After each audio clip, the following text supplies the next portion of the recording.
kahin khóa nang man palun sako in kay maana mel amu thay nangun đâu pa kahin khóa hong palun sako nang malawin palun nang so tay lo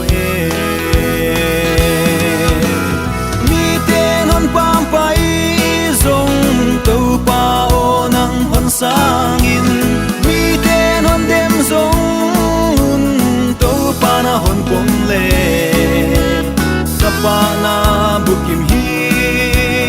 to pa kahin kwa ong palun sako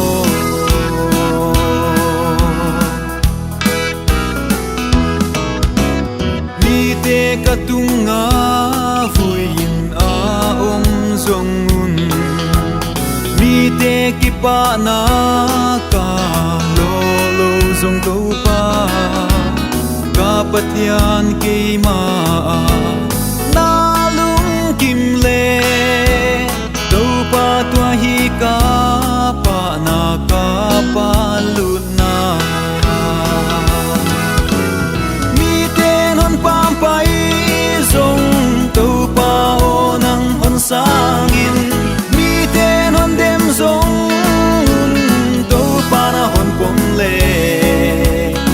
pana bukim hi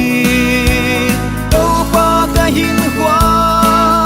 ong palun sako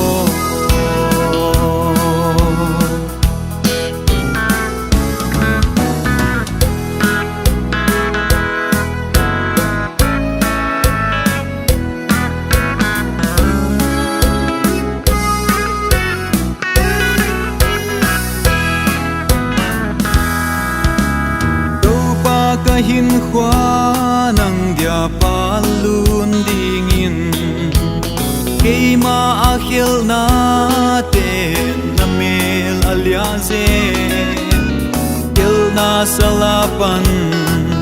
on bihiyain no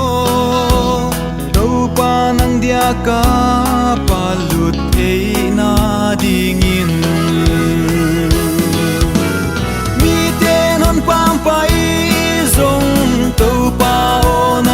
sangin mi ten hon dem zong to panahon pom le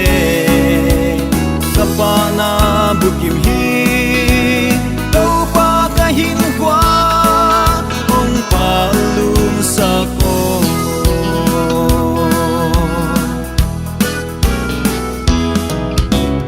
yai ko fel mi te te pakahi lo zong panahon theile gidi nga hun hi ko fel mi te itna ka tang lo zong